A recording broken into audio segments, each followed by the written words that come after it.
Be helpful, Good. not good. It means you take the onus off yourself and it becomes about the audience that you're serving. Jon Giganti is a man on a mission. Full intention. Mission forward attention. As a former Division I athlete and over 25 years of experience in sales, Jon made a huge shift recently to work with high performers to help them specifically with intention. How come? Well, you're about to find out. In this conversation, we talk about leadership, authenticity, and I give Jon a very hard time around the word servant leader, but he brought up a good point. This is a good one, y'all. This is Jon Giganti.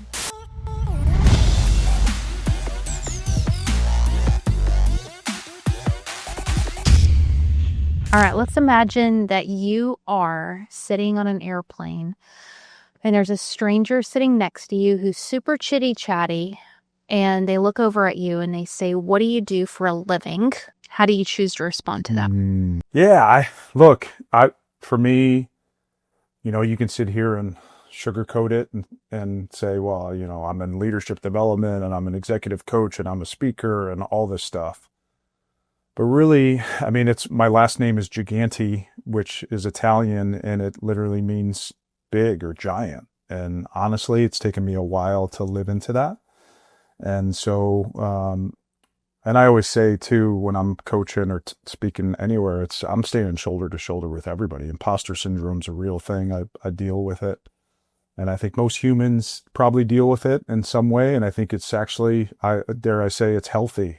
Maybe we're a little narcissistic if we don't have a little bit of imposter syndrome. So that's honestly what I do. I help people live into their potential and play bigger. And it's that simple. Tactically, what does that look like? I come to you and I'm like, yo, I want to live bigger in my life. How do you take me from here to where I envision I want to be? Tactically, look, I think it starts, there's a framework I learned many years ago when I was dealing with a bunch of stuff, trying to figure out my own journey. And it's this guy, Timothy Galway, who wrote a book, The Inner Game of Tennis. And it's this, he's got this equation. It's peak performance equals potential minus interference. And I think that may seem super simplistic, but I believe every human has incredible God-given potential. That's my belief. We're all uniquely and wonderfully made. But I also think we also have a lot of interference, and we have to it's a both and proposition. We have to do the work to understand what our greatness is, but we also have to do the work to understand what's holding us back. And I think that's the power in the work. Cause I'm a big Strengths Finder fan. I loved it. It was very instrumental when I did it early on in my career. It actually helped inform a lot of my work. But I think we're missing it if we think that we don't have blind spots and different things that hold us back. So I am adamant about helping people come to both. And I think there's a lot of different ways to get that. If you talk about the tactics of it, for me, it's all about self-awareness. So you've got to do the work to become relentlessly self-aware. And that's having the right people around you that can speak truth into you. There's some assessment work you can do. There's growth work you can do. There's therapy. There's journaling. There's so many different ways, when you say the word tactics, that you can do on a day-to-day, moment-to-moment basis to get there. But the work never ends. It's once you peel one layer, something else comes, and you gotta continue on the path. What's important to understand about you that gives context for why this matters to you so much? Yeah, absolutely. I was an athlete growing up, and honestly, things came fairly easy, I would say, because I played soccer. So I played all sports. My athletics were just in the roots of my family. My dad was a collegiate wrestler and coach. Both of my brothers were collegiate athletes. My oldest brother, All-American athletically, academically. Middle brother, oldest was a soccer player. Middle brother, a football player. And I played soccer and was fortunate enough to be good enough to earn a scholarship. And it was one of these things where you're just in the environment and you just get the best coaching and you're practicing and repping things out. And I got really good at something. And then I got to college. I played at a school called Bowling Green State University in Ohio. We were top 20 team in the country. So it was very intense, Division I here in the States. And everybody was good. I went from being one of the best players on the field everywhere I played my whole career to all of a sudden everybody's as good or better, I would say. I I dealt with some challenges during that journey. So after my freshman year of college, my parents got unfortunately into a big fight. I was there. My brothers were gone, and I split up the fight, thankfully, and my mom left. And Physical fight? yeah. I mean, it was pretty ugly. It was money was always at the root of a lot of the challenges. Both my parents were school teachers, and yeah, my dad came home from work one night, and they got in an argument about money, and it was crazy. My dad actually went outside and grabbed a baseball bat. Yeah, it was, and I don't think he was ever going to do anything, but I'm so thankful I was there, so we never found out. But I was able to get in between them. I sent my mom outside, and she left. It was the first time my dad had at least that I've ever see him cry in my presence, maybe other than a funeral or something like that. And he cried in my arms and apologized. And I was 19 at the time. It was after my freshman year of college. Pretty heavy stuff. My mom left the house, and their relationship was over after that. And it was probably a long time coming, in all honesty, but there's a little more to the story that I think is important too. And this is from a mental health aspect. My dad, and when I was in 5th grade, he went away to a mental hospital. He had a nervous breakdown, is what our family called it. And I just remember we never really talked about it. And yeah, it was a pretty chaotic childhood. A lot of old school Italian family. My dad was no saint by any stretch, but my mom, when they would get in fights, she would call him crazy. And it always stuck with me.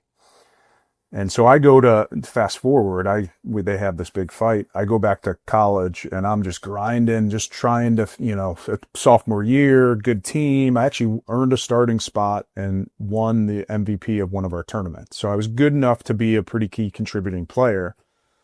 And I just found myself, I was a total head case. Like if I would have a good first touch to start the game, I was usually pretty good, but just the resiliency that I always had my whole life was starting to crack a little bit. And I felt it. I started to feel it more, but I never asked for any help. I never went to coaches or teammates. I remember thinking at the time, it's not me going through this. It's my mom and dad. So I don't have the right to suffer, or do something about it. And what happened was, over the next 3 years, I finished all 4 years, but very inconsistent on the field. And then a lot of challenges off the field. You talk about numbing the pain with drugs and alcohol and stupid stuff. And it led to, on my 21st birthday, I was in a psychiatrist's office, and I was diagnosed with depression. And my dad was with me, and I felt like it was a death sentence. I remember that feeling to this day. The doctor says, "Yeah, you've got depression."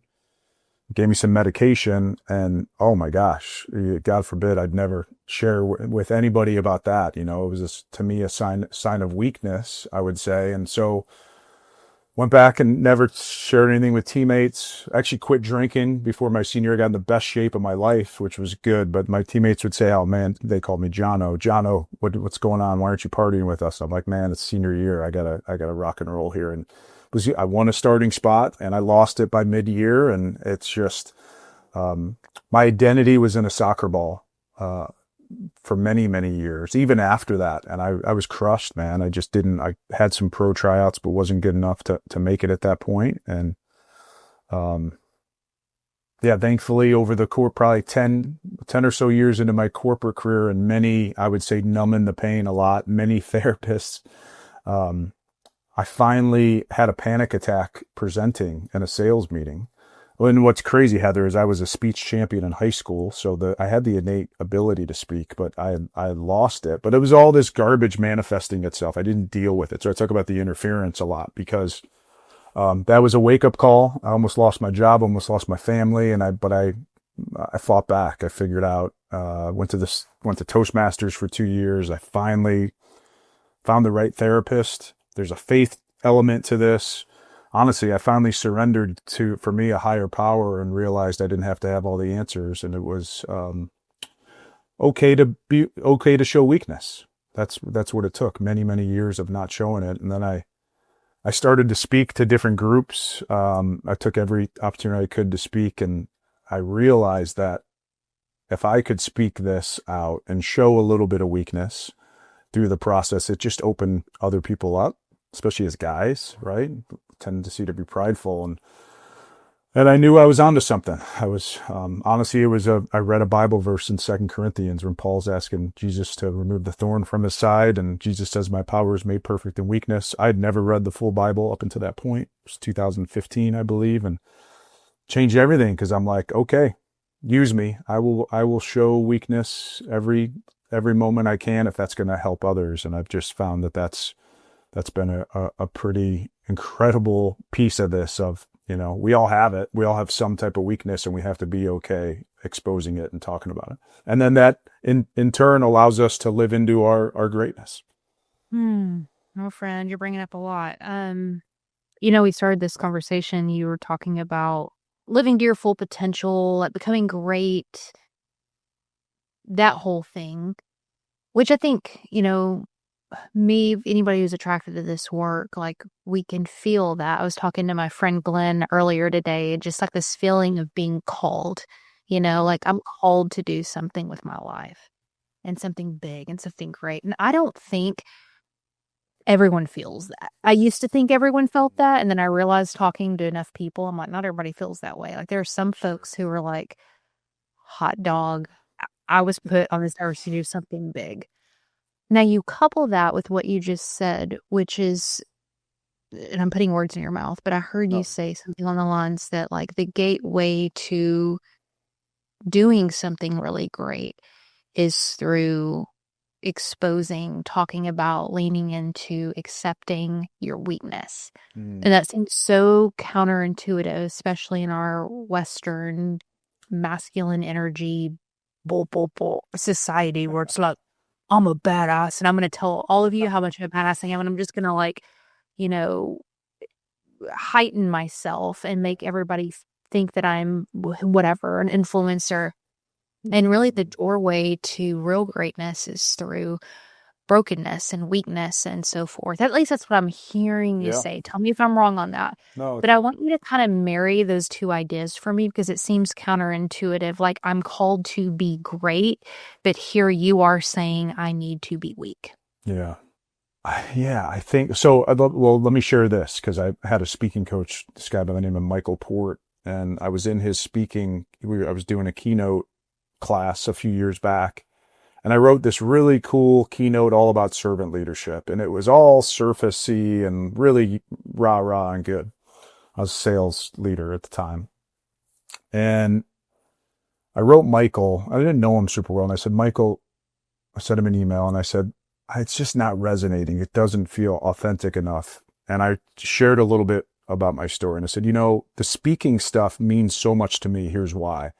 I was a speech champion. And then I lost it. I lost the ability to speak. So, and I worked my butt off to get back. I went to Toastmasters every week for 2 years. I mean, it was a journey to get back, and it was not easy. And I still have a little bit of scar tissue at times with this, but I remember sharing with him like this, look, I'm meant to do this work and I don't know where this is going. And he wrote me back and he said, well, there's your speech. So throw away the last speech. Your speech is all about this. And it was incredible. And the other piece of advice he gave me was be helpful, not good when you're talking. And that changed a lot for me too, because it was, we have a tendency to want to be perfect when we present. I'm talking to you. I want to say the right words. I want to inspire and help people.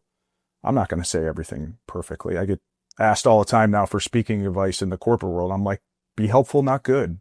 Do the work, right? But show up and serve the audience. And so that conversation of this weakness and exposing that led me in not only in the speaking world, it actually became the premise for my book With Intention, was exposing all this. I'm like, if I can share the process, what I learned through the journey, maybe that's going to help one person or hopefully many people. So yeah, there's we just as humans are flawed in many ways and beautiful in many ways, but I believe the beauty comes out when we're okay with those flaws. And it does seem counterintuitive, Heather, it does. But I think I would argue anybody that's listening, once you expose your flaws a little bit, and I'm not saying you go on social media and it's this whole vulnerability, thing. Everybody's a little bit different on what you want to expose. It may just be it might be a journal to yourself. It may be a conversation with someone you love or someone you care for. But I don't know. I've just found that through my journey that the more open I am, the more doors open for me to help serve. And it's not about me. It's about serving others. And I think there's a lot of power in that. Can you repeat that?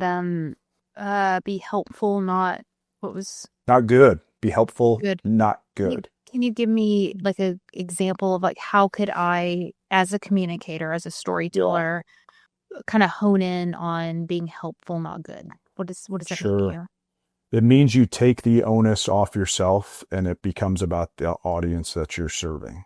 For example, when I go and give a talk, I had a 2-hour talk last week in DC with the company. Of course, I wanted to do a great job. And of course, I prepped a lot over the course of probably 4 to 6 weeks for the event, hours and hours and hours. You got to do that.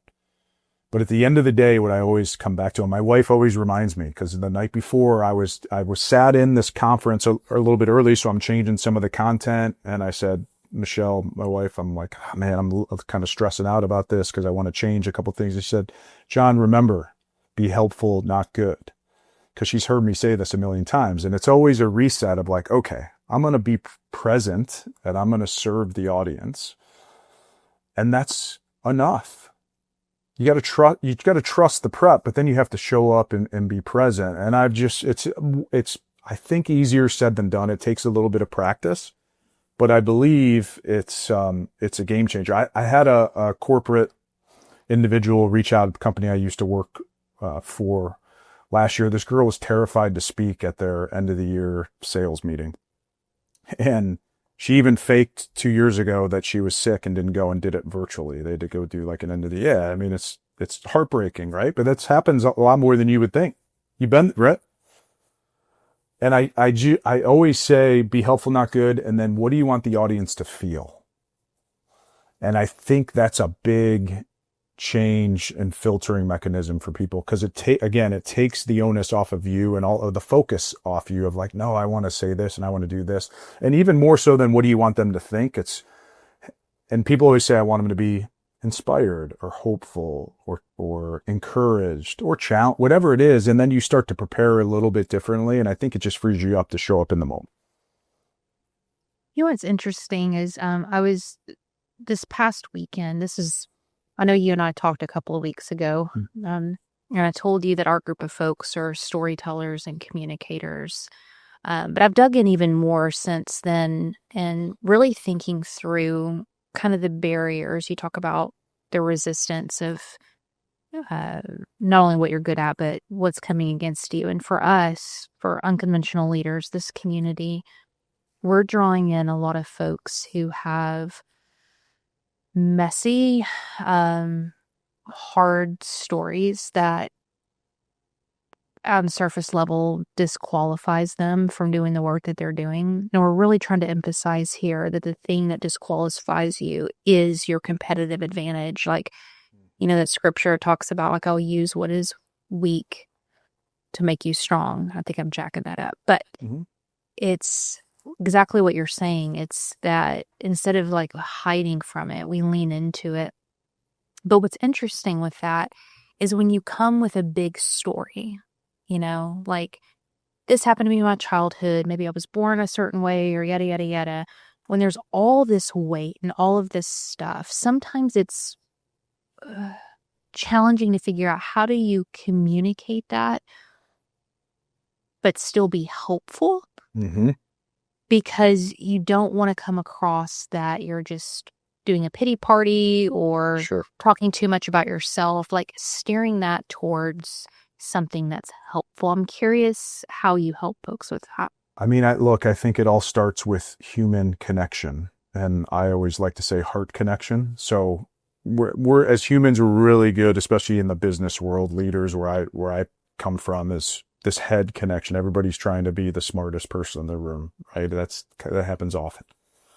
I found, because early in my career, I was very transactional. I could get the deals, a sales guy, but it was all about me and my quota. And it kind of inherently in sales, like we're a little selfish, but I would again argue most humans have a little bit of these selfish qualities to us.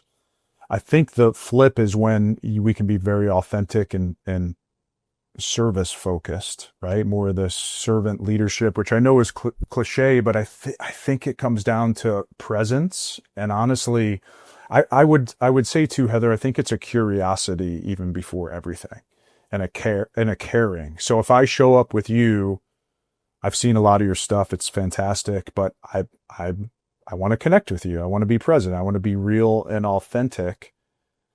Part of that is just sharing my whole self if the opportunity presents itself. Like, I'm not at moment one going to share every little detail when I first meet somebody, but if there's a connection, and I think you can feel the frequency of it.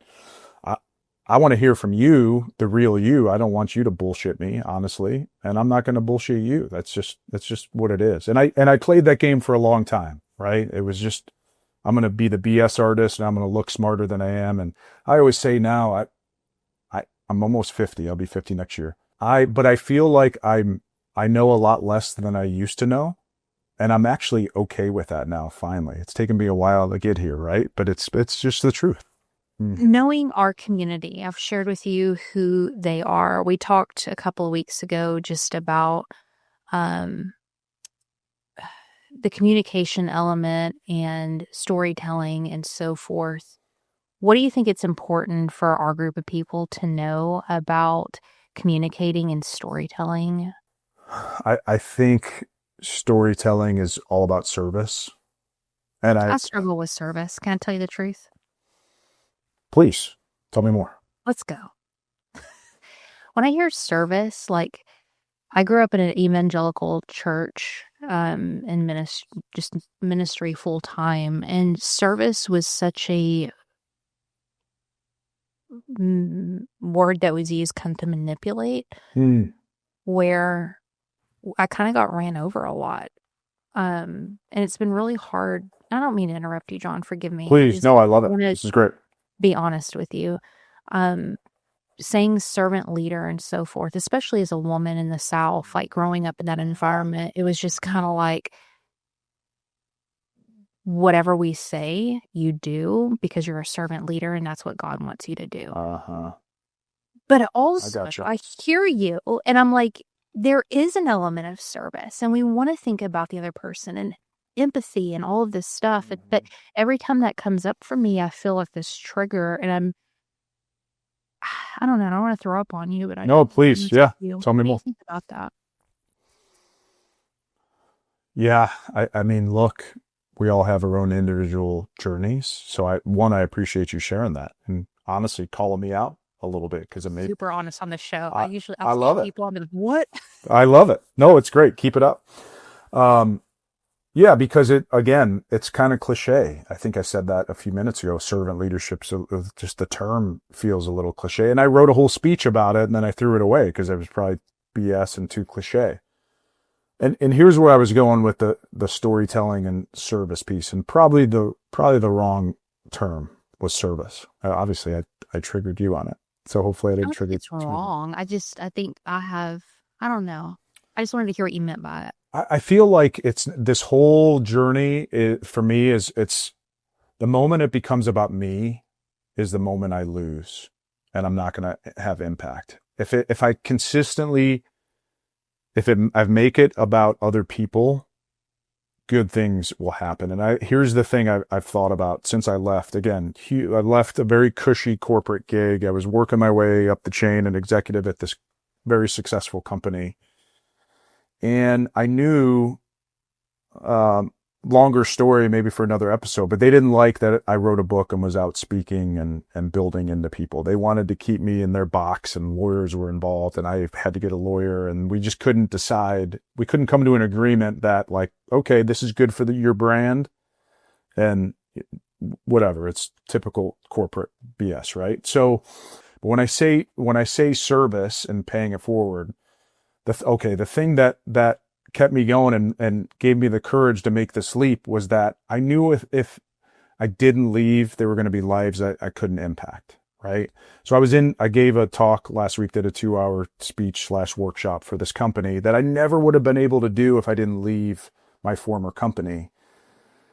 And I know there were 82 people in the room that I impacted, and everybody in different levels, but it's just, that was the point I was trying to make. That motivation of, look, there's just one more soul to impact with my story and my lessons and the tactical. I mean, there's a lot to this, right? So it's just about pressing forward and trusting that the work is going to take care of itself, meaning the business, right? Because I got to make money, or it's capitalism. I got to, and it's happening. So there's a lot of good to that. But the story piece, storytelling, to me, the hero's journey encapsulates it. And the beauty, and I think what a lot of people miss about the hero's journey is that, typically all these Hollywood movies are made on it. So someone goes on a journey, usually they experience a ton of adversity. What happens? A guide usually comes back. It's Obi-Wan and Luke Skywalker, and gets him back on the path. And then Luke comes back and saves the day. Like, same thing happens in Lord of the Rings, all these things.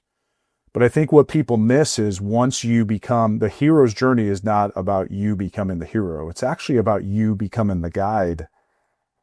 Once you climb that mountain and you reaching back and putting your hand back and figuring out who you can become the guide to. And that's, when I say service, that's what I mean. Like, it's our duty as humans, once we get to the pinnacle, top of the, whatever you want to call it, like, let's make sure we're bringing people with us.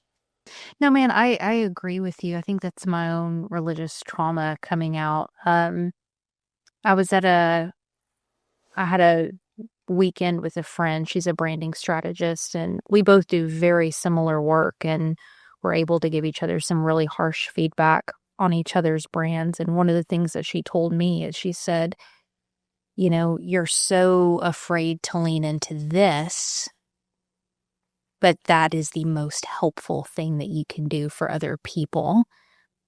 You know what I mean? And if you're really about helping people, that's the way you help the most people. Mm. And when she said it, I knew she was right. And I had my own issues with terminology and, should I really do that?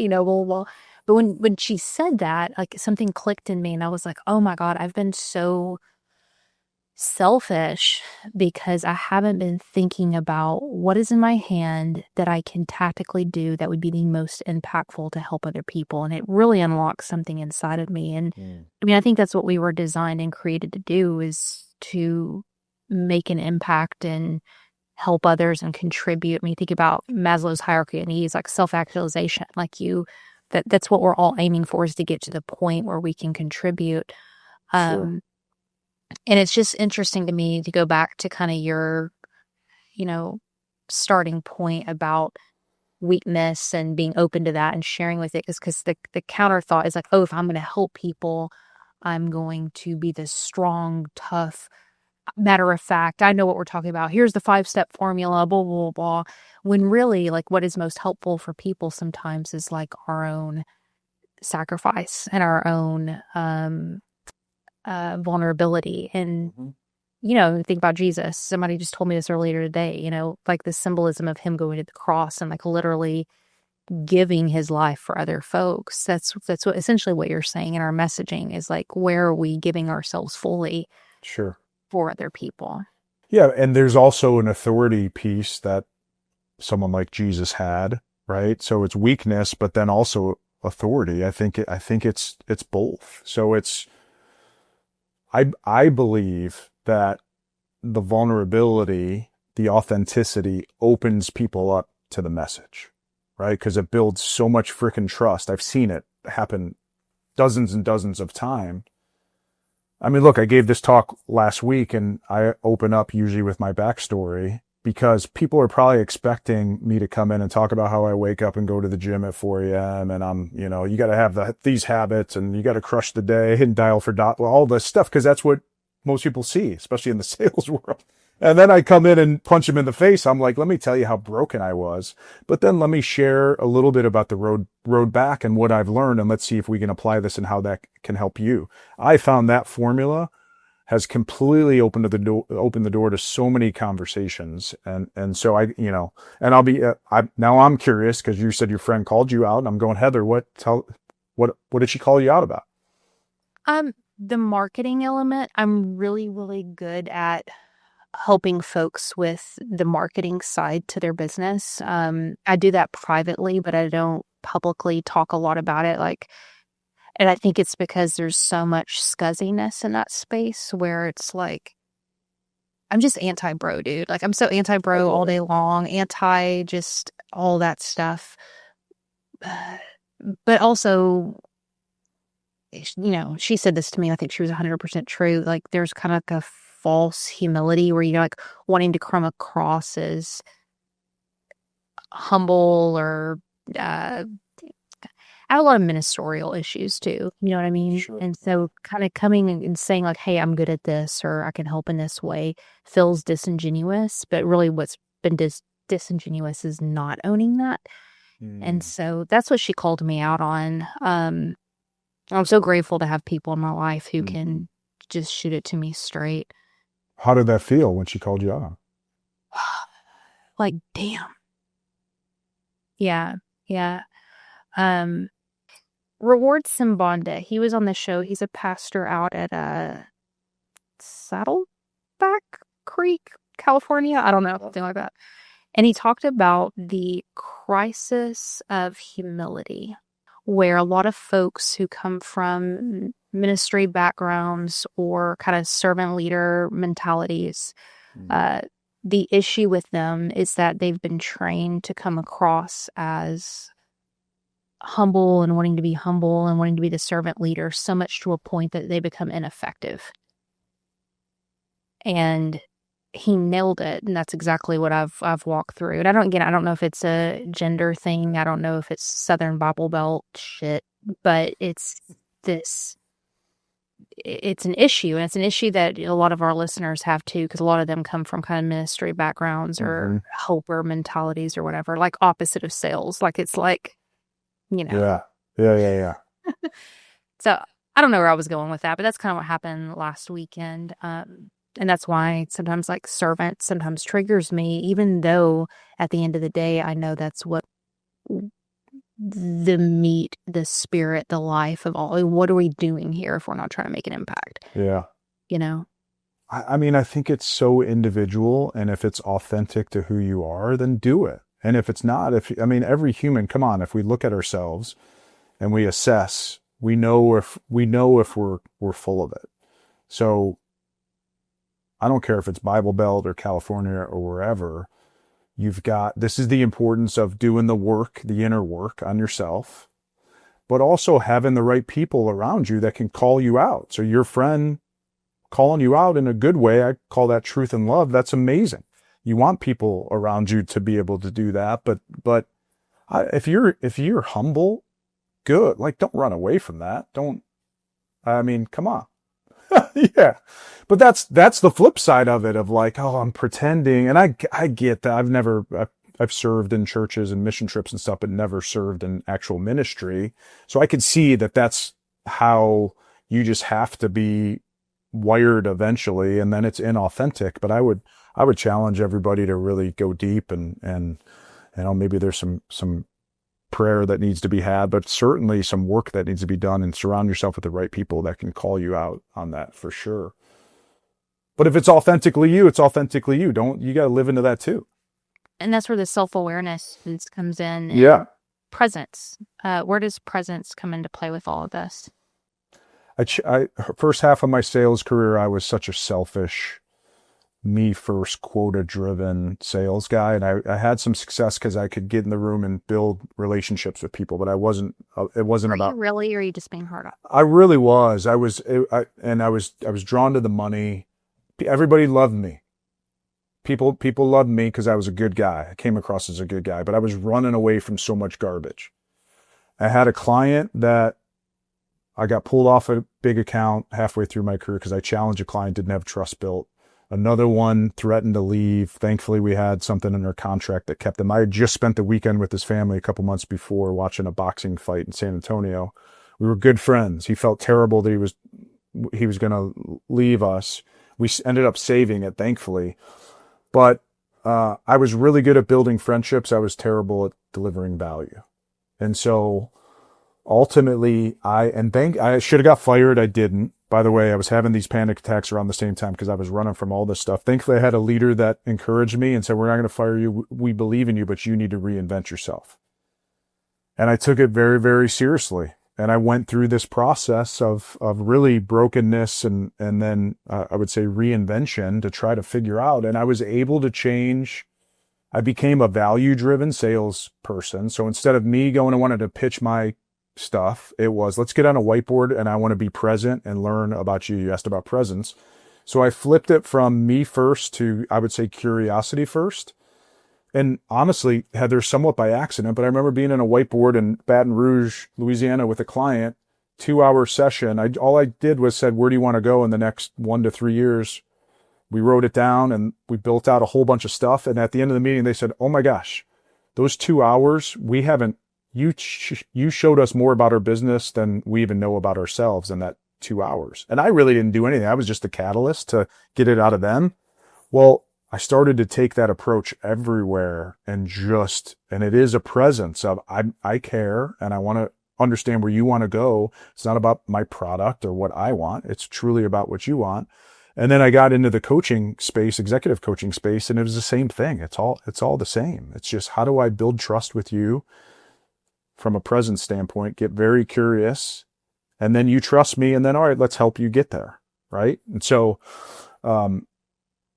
we have to slow down. Everybody's going so freaking fast and I can't stand it. I told this company's a $40 billion company last week and they're crushing it, but they're going way too fast. You know what? They thought it was odd in a good way by the end of the 2-hour session because I actually had them slow down and write and reflect and then talk about it with each other.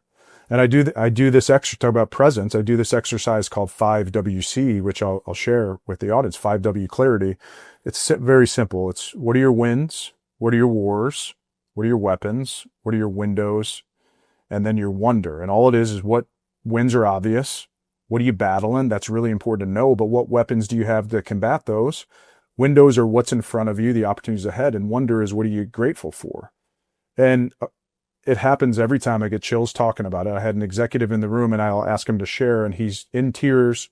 You think like it's only going to be about business. It wasn't. It was mostly personal stuff. And he was talking about his kids are getting older. His youngest is 18 and how things have changed and him and his wife need to adapt. And here's this leader in tears talking about it. And if that opened up the room a little bit when you see a very successful, leader doing that. So I think, it's taken me a while to get here. I think I always had it in a lot of ways, but, getting people to slow down enough to have presence and to connect. I learned this from my dad. He was a connector. So he had so many great friendships. And, again, we're going so fast and sometimes we just need to slow down and just be with. I think I told you this the other day. I can't remember, but I went on this, it was a few months mission where I was trying to find content, books, training, anything that talked about presence and not from a spiritual, I'm on a mountaintop and I'm present, but just how do you listen to people? How do you, what are practice of the day? And it was very hard finding anything. And it feels like such an innate childish thing to think about. How do you be more present and listen to people? But it's actually really challenging, especially when we are driven and called to be great and we want to make an impact, because it feels like that dream, that window of time to do so shrinks and shrinks and shrinks. You're about to be 50, I'm about to be 40, and we're young AF and we have a lot left to There you give. go. And also society and our Western culture, it feels like if we're not ahead of stuff, we're falling behind. And I believe you, and I agree from a spiritual perspective that to make real impact, I need to be able to spend 2 hours on a whiteboard with someone. But that lizard brain, that freak out is holy, you need to be making reels so you can reach millions of people. You know what I'm saying, man? Yeah. I get it. threw up all over you. No, because look, this changed my life because when I was going through my crap and realized about 10 years ago that I needed to fully surrender to a higher power, this wasn't about me. One of the things I did right away was pick up the Bible for the first time and read it cover to cover. And I had people building into me. I was researching this thing called success habits. I was starting to make my way back in business, and I was interviewing guys I worked with, a couple of them, like, hey, what are your habits? What do you do to be successful? And my buddy Chris Shepard said, oh, here's what I do. I get on the treadmill every morning to start my day, and I listen to Right Now Media, which is essentially a Christian like Netflix thing.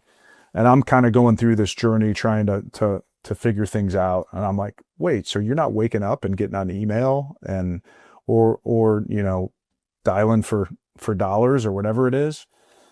And I'd met with my father-in-law as well around that time. He's a God-fearing man, and he gave me one of his old Bibles with a bunch of Bible verses written, and he said, John, here's what I recommend as you start this journey. Read one proverb a day or one chapter from the book of Proverbs a day. It's 31 of them. And so I started a habit where when I woke up, we have a gas fireplace. I turn it on. I know that's probably not cool to have a gas fireplace, but we do. It'd be much cooler with a regular fireplace. And I just put in the time every morning for about probably 30 minutes to an hour. And I saw my life change just by that one habit, because old John would go and again start the work day or work out or read something else. And you talk about slowing down, because I would argue there's a lot of other better things to do, but I found in the last 10 years, that's my number one thing, that if I start my day that way, and I feel it when I don't. And so, and whatever that, I want to be respectful to, different listeners and different faiths, but find what works for you, right? Find, meditation's incredible. I'm not great at it. I've done it a bunch and it's always helpful every time I do it. Working out for me is incredible if I break a sweat. So like, I know I need to prioritize that. I would actually, yeah, you're doing work, but to me, that's a little bit slowing down because everybody's busy and we don't, so there's a lot of different things we can do to slow down and be our best selves. That's ultimately what we can do. And again, I'm going to say this and you're going to hate me for it, but it's not about becoming your best self for you. It's so you can serve others. That's really what it is. That's my book's all about. Become the best version of you so that you can be of service to others. There was a guy I interviewed the other day. His name's Matt, Queer Publishing. And he told me, we did kind of a talk before our interview, and I was talking about the word leadership because I have a problem with the word leader. I have a lot of problems with different words.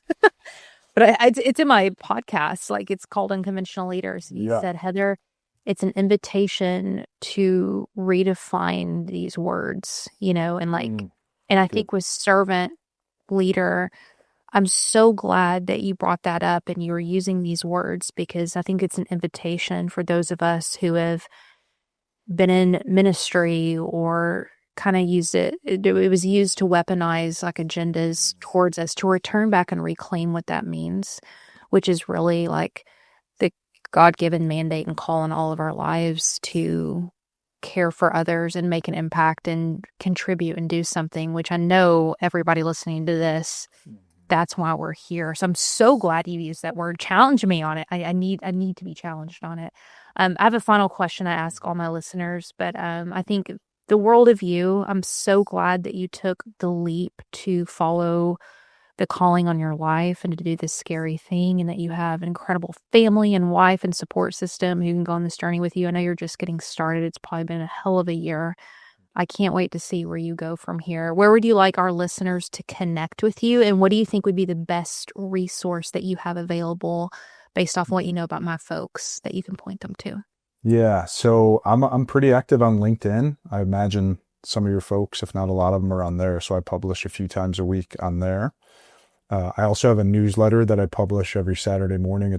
All that's free. It's jongiganti.com. You can subscribe to that. And then of course the book is called With Intention. I published in 2022. So I think that's a good starter place as well. If you want to go a little bit deeper, it's meant It's meant to be short. I wrote it because I used to be on flights all the time. I wanted someone to be able to read it in 2 to 3 hours. So it's only 125 pages for a reason. So it's digestible, right? There's an Audible with that too. And I wrote it with Carrie Oberbrunner, who I know you've had on. He was my publisher and a fantastic guy. But I got to share this with you if I can real quick, because I want to build into you a little bit. You're incredible. When I saw you speak at his event a few years ago, I'm like, this girl has it. And I don't even know what it means other than like, you talk about presence, like you just show up and crush it. And everything I've seen is always first class, and you've got such a natural, incredible way about you. And you're so freaking funny too, by the way. So it's like, you got the whole package. So whatever you end up doing, wherever this goes, just know that God has you, and you got to just keep leaning in, and big things will happen. I think you're incredible. Yeah, you're welcome. Receive that. Thank you very much. Thank you for that. Very last question. What is something in your life that you are deeply questioning? It could be related to what we talked about. It can be something just like off the charts, like my daughter's having me go watch Wicked 2 tonight, and I'm kind of upset about it because I don't understand why all these people are tripping about Wicked 2, and that's my big question. Now, like, this is not, that popular song drove me crazy. Oh, for real. But we're going. So that's what I'm questioning in life. So it could be deep, it could be shallow, but what's something that's been on your mind lately that you have a big question mark around? Okay, I'll go a little bit deep. And sorry, maybe I need to get a little bit more. You know me. There's so much craziness in this world right now. I mean, you see what happened in Australia the other day, and these shootings, and this the Israeli-Gaza conflict, and no matter what side you're on, I mean, it's just heartbreaking. There's humans that are dying in mass. And I just think in this country, we got to figure that out. It's just, I spent a week in DC last week, which was incredible. Actually, I hadn't spent a lot of time there, and just got to tour the Capitol and the Tomb of the Unknown Soldier.